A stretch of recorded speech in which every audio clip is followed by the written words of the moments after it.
पहिरियों दफ़ो अरिड़हं में तव्हां सां जो साथ मिलियो, असां भरपूर इहा कोशिशि कई त असांजे घर वांगुरु अॻु में ई इहो इलाइक़ो तव्हां ऐं असीं परे कोन हुआसीं, पर प्रैक्टिकली कॉन्टेक्ट में पहिरियों दफ़ो आयासीं। कोशिशि असांजी इहा ई रही त तव्हां सां गॾु, तव्हांजे मसइलनि सां गॾु हिकिड़े घर वांगुरु बीहूं। असांजी इहा कोशिशि हुई, मुंहिंजे ऐं मुंहिंजे दोस्तनि जी, मुंहिंजे भाइरनि जी, तव्हां सां ऐं असां गॾिजी हिकिड़ी फैमिली वांगुरु कमु कयो आहे। सियासतदान ऐं अवाम वारो असांजो तव्हां सां तालुक़ु कोन रहियो आहे कॾहिं बि। इनशाला इहो कोन रहंदो। हिकु दफ़ो दुबारा इलेक्शन जो टाइम आयो आहे ऐं असीं उमेद था कयूं त जहिड़े नमूने सां तव्हां पोएं दफ़े साईं तारिक शाह खे ऐं मूंखे हिकु अहिड़ी कामयाबी ॾियारी हुई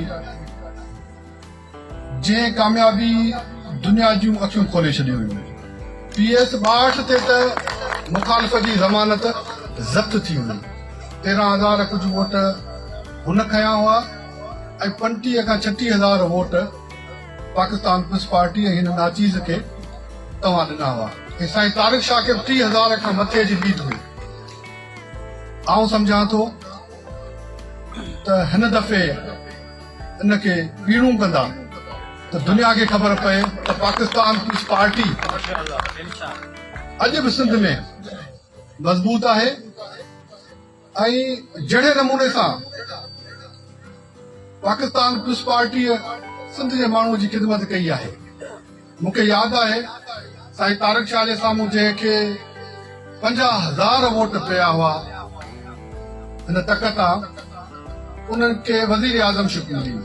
पाकिस्तान जो वज़ीर आज़म उन पॉलिटिकल पार्टीअ जो हो, PTI जो हो, पर उहो 50,000 वारो कैंडिडेट कूकूं पिए कयूं कोटड़ीअ में दफ़ा मूंखे हैंड पंप ॾियो त माण्हुनि खे ॾियां।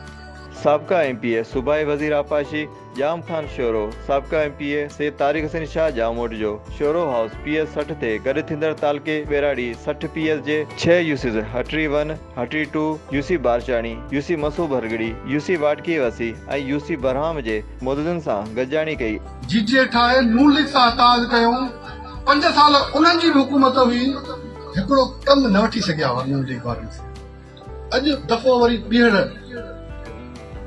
आया आहिनि त बुआ नए नाले सां।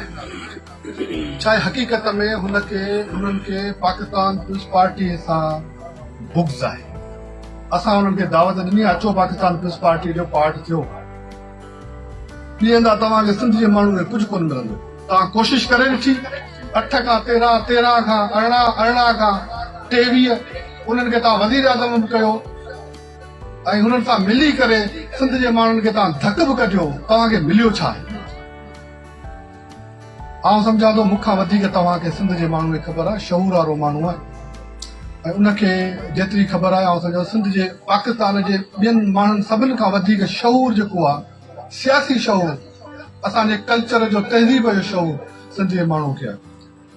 सो आउं उमेद थो कयां इंशाअल्लाह ताला 24 जी इलेक्शन माज़ी जे इलेक्शन खां मुख़्तलिफ़ हूंदी। इलेक्शन 2024 जी सूमर जे ॾींहं खां बाक़ाइदे इलेक्शन मुहिम जी शुरूआत करण जो ऐलान कयो वियो। इन्ही मौक़े ते जाम खान शोरो जो चवणु हो त बिलावल भुट्टो ज़रदारी आईंदा इलेक्शन खटे पाकिस्तान जो वज़ीर आज़म थींदो।